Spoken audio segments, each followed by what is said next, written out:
सम्बलपुर जिला कुचिंडा ब्लॉक अंतर्गत सरकारी प्रकल्प उच्च प्राथमिक विद्यालय पत्रापल्ली रे महासमारोह रे वार्षिक उत्सव पालित हो जाइछि।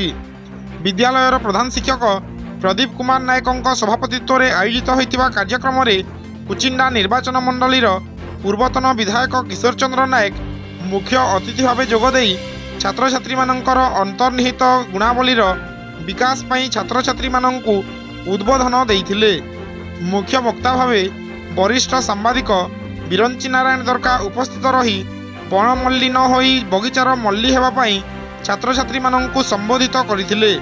एहा छडा से कहिथिले जे विफलता ही सफलतार शीर्ष को पहुंचाई थाए। सम्मानित अतिथि भावे अवसरप्राप्त प्रधान शिक्षक ललित मोहन पुसेट, ब्रजमोहन देहुरी, अवसरप्राप्त प्रधान शिक्षयित्री सुजाता नायक, बासंती बारिक, समवाय विभागर सहकारी निबंधक भवानी शंकर नायक, पारुआभाड़ी ग्राम पंचायत सरपंच सुभाषिनी धान, विद्यालय परिचालना सभापति भक्तबंधु पुसेट प्रमुख सम्मानित अतिथि भावे जोगदेई शिक्षार विभिन्न दिग उपरे आलोकपात करथिले। एही अवसर रे विभिन्न प्रतियोगिता एवं शिक्षा क्षेत्र रे कृतित्व अर्जन करिथिबा छात्र छात्री माननकु अतिथि माननक द्वारा पुरस्कार प्रदान करा जायथिला। उक्त कार्यक्रम को अनंत किसान परिचालना करिथिबा बेले सहकारी शिक्षयित्री कल्याणी बाग विद्यालयर वार्षिक विवरणी पठन सह धन्यवाद अर्पण करथिले।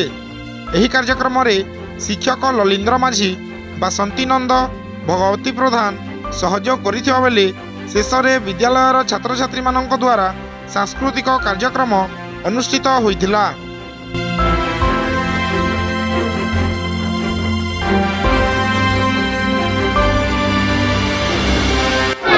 हमर पत्रापल्ली सरकारी प्रकल्प उच्च प्राथमिक विद्यालय आज वार्षिक उत्सव होता।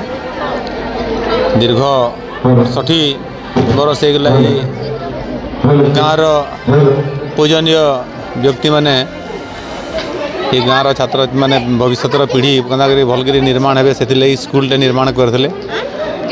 आज ये स्कूल पाठ पढ़ी मुझे गोटे विधायक हबार भी सुजोग पाई। निश्चित भाव में ये गाँव लोक समस्त स्नेह श्रद्धा एवं ये विद्यालय जेन आम शिक्षादान पाइलु आज आम कर्मजीवन में लगी से आम समाज रे गोटे निजर परिचय तैयारी करके स्कूल आमके गढ़ी तुली। आज ये स्कूल रे न मुख्य अतिथि भाव आज मत डाकी निश्चित भाव धन्य मन करुछे। आ छात्र छात्री मन के समस्त के एवं अभिभावक मन के समस्त को कही जे स्कूल पुरातन गौरव आम फेरे आनमा। आगामी दिन में प्रत्येक वर्ष जनता वार्षिक उत्सव हवा वार्षिक उत्सव रे आमर सफलतार कहानी जनता प्रत्येक वर्ष अधिकारु अधिका बढ़वा से लगी ग्रामवासी माँ मौसी समस्ते आमर पुरातन जो छात्र छात्री अच्छु समस्ते जनता आमर निजर निष्ठापर सहित स्कूल प्रति आम भक्तिभाव जनामा एवं आगामी दिन में स्कूल के गोटे श्रेष्ठ स्कूल भाव में परिणत करमा से समस्त के आग्रह प्रकाश करें। और समस्ते बहुत गोटे जेहेतु पहला करी स्कूल वार्षिक उत्सव पालन करे छात्र छात्री मनकर ग्रामवासी मनकर भितर भी गोटे बहुत आनंद उल्लास देखिके मिलूँ भीतर गोटे आग्रह देखिके मिलूँ। आशा करबी स्कूल निश्चित भाव में आगामी पीढ़ी एवं अंचल लगी गोटे प्रेरणादायी स्कूल हवा। बिरंची नारायण दरका सांबादिक आज पत्रापल्ली प्रकल्प उच्च प्राथमिक विद्यालय वार्षिक उत्सव रे मुख्य वक्ता।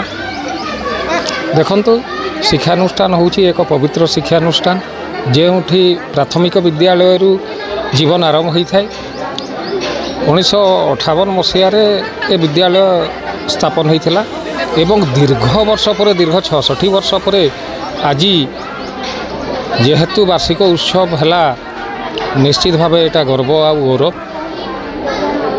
एवं मु तो अभिनंदन जनइबी कृतज्ञता जनइबी जे आयोजक बंधु मानक स्कूल शिक्षक शिक्षयित्री मानक विद्यालय परिचालना कमिटीर समस्त कर्मकर्ता ग्रामवासी को जे यही वार्षिक उत्सव माध्यम रे पिला मानक भितर थिबा अंतर्निहित गुणावली विकसित होता है एवं ବର୍ଷକୁ ଥରେ ତାଙ୍କର ଯେଉଁ ପ୍ରତିଭା ଅଛି ଏଇ ଉତ୍ସବ ମାଧ୍ୟମରେ ପ୍ରସ୍ଫୁଟିତ ହୋଇଥାଏ। ନିଶ୍ଚିତ ଭାବେ ଏଟା ଆଗାମୀ ଦିନରେ ପଥ ପ୍ରଦର୍ଶକ ହେବ ପିଲାମାନଙ୍କୁ ଏବଂ ଏହି ଅନୁଷ୍ଠାନ ଏମିତି ଆଗାମୀ ଦିନରେ ପ୍ରତିବର୍ଷ ଉତ୍ସବ କରୁ ଏହା ହିଁ କାମନା କରୁଛି। ମୁଁ ପ୍ରଦୀପ୍ତ କୁମାର ନାୟକ ସରକାରୀ ପ୍ରକଳ୍ପ ଉଚ୍ଚ ପ୍ରାଥମିକ ବିଦ୍ୟାଳୟ ପତ୍ରାପାଲିର ଭାରପ୍ରାପ୍ତ ପ୍ରଧାନ ଶିକ୍ଷକ। ଆଉ ଆମର ପରମ୍ପରା ଅଛି ବାର୍ଷିକ ଉତ୍ସବ କରିବା ପାଇଁ। ସେଥିପାଇଁ ମୁଁ ମୋର ସହକର୍ମୀମାନଙ୍କ ସହଯୋଗିତାରେ ଗ୍ରାମବାସୀମାନଙ୍କର ସହଯୋଗିତାରେ SMC ଏବଂ PTA ମାନଙ୍କର ସହଯୋଗରେ ଏ ବର୍ଷ ମୋର 2024-25 ବାର୍ଷିକ ଉତ୍ସବ ଖୁବ୍ ଧୁମଧାମରେ ମୋ ହିସାବରେ ପାଳନ କରିଛି। ଆଉ ଏହାର ସଫଳ ରୂପାୟନ ହୋଇପାରିଛି। ତ ଆଗାମୀ ଦିନରେ ଆଗାମୀ ବର୍ଷରେ ଯଦି ଗ୍ରାମବାସୀ ଏବଂ ଆମର ସହକର୍ମୀମାନଙ୍କର ସହଯୋଗ ରହିବ ତାହେଲେ ଆହୁରି ଭଲ କରିକି ମୁଁ ବାର୍ଷିକ ଉତ୍ସବ ପାଳନ କରିବା ପାଇଁ ଭାବିଛି, ଚିନ୍ତା କରିଛି।